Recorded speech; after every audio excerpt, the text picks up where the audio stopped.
I've seen many of these scorecards as to who was right and who was wrong going into this war. And we all know the story now that virtually all who were wrong continue to fill moments on our television on a daily basis, continue to fill their opinion pieces on the pages of our newspapers. Many of whom still sort of cling to that notion that they were sort of right. And one thing that, and again, this is a fairly narrow and perhaps somewhat myopic perspective on my part. But to the extent that I had any platform, which was virtually none, I've mentioned in the past that for 2 hours, Tom Sharpling on Best of Show on FMU let me go on and do a version of this show where, without any real skill to do radio, and just simply so that it was probably more for me than anybody else, frankly. But there was a virtual blackout of any dissent on any mass media in this country. A virtual blackout. There was literally a handful of people who were allowed to go on television and speak out against this war. There's, I think, a fairly broad awareness that Phil Donahue was allowing dissent as to our Russia and the war on his program that was on MSNBC at the time. Remember, MSNBC at that time was not in any shape or form a liberal network. Phil Donahue was the edge of that spectrum. And his show was taken off the air in the run-up to the war, ostensibly because he was too expensive relative to the ratings. His ratings were that he was the top-rated show on the network. A memo surfaced later saying that NBC was concerned that he was bringing on too many anti-war people and that it was not a good marketing position for NBC to be in the run-up to this war. At that time, remember, they were also owned, the majority of the ownership was owned by GE, a major manufacturer of weapons.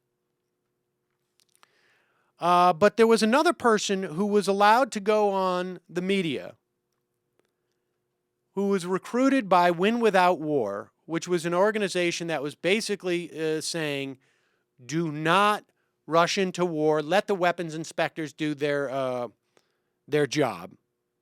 And that person was Janine Garofalo. And at the time, Janine and I were good friends.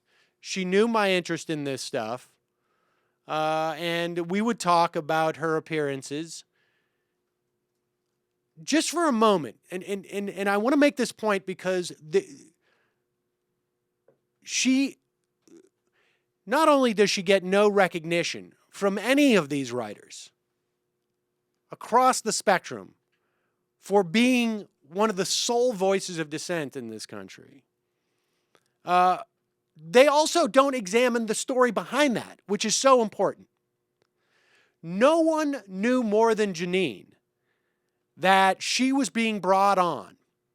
She was recruited, like I say, by Win Without War, this organization. Let's play the ad that they were running on some networks. I don't know how many networks it ran on. Probably very few would even accept the ad. But this is a 30-second ad that they ran. If we invade Iraq, there's a United Nations estimate that says there will be up to 500,000 people killed or wounded. Do we have the right to do that to a country that's done nothing to us? No nation under God has that right. It violates international law. It violates God's law. War only creates more terrorists and makes a dangerous world for our children.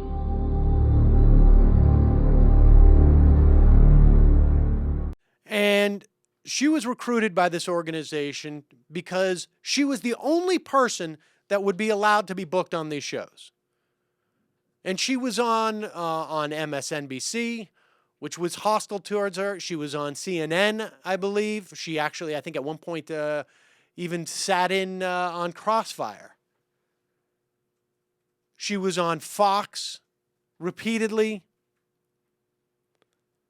And she, more than anyone else, knew that they were bringing her on because she was so easy to dismiss. The first question would be, why do you think you have a right to speak out for this? And the first thing she would say is, bring on Howard Zinn. Bring on former weapons inspectors.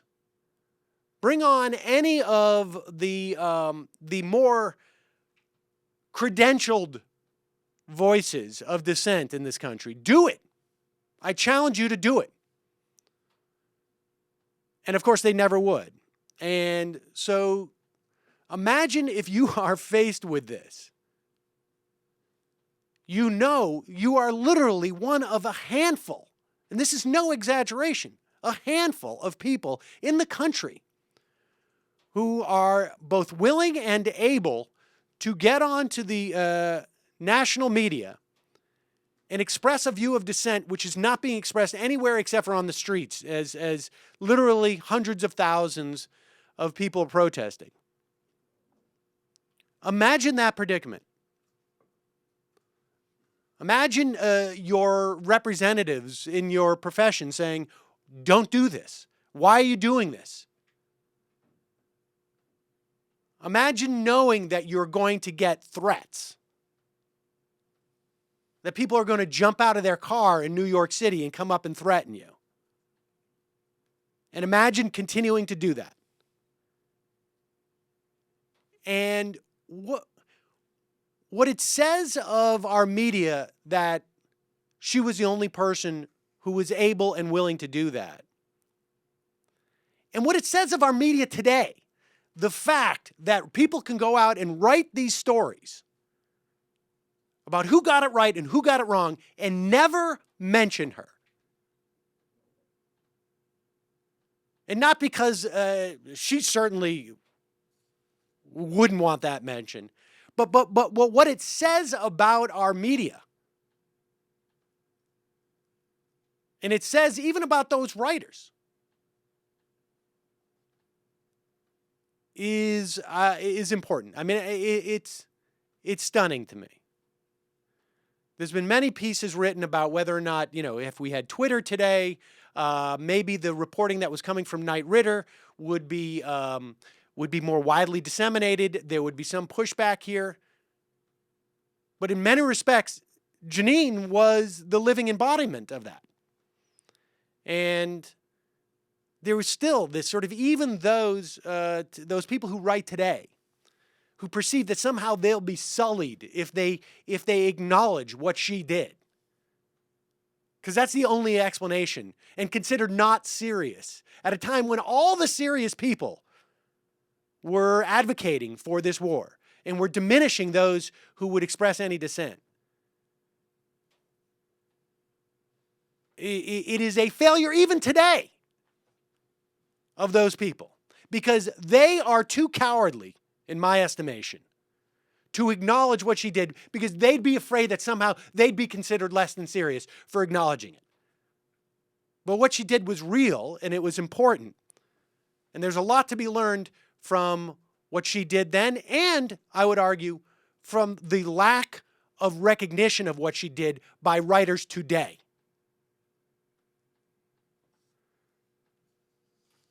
And I think, it's appropriate that we have on Becky Bond next, because the mechanism for fighting these type of media narratives and for pushing back has to happen outside of the establishment, because even those well-ensconced establishment writers still must protect their status in some fashion or another.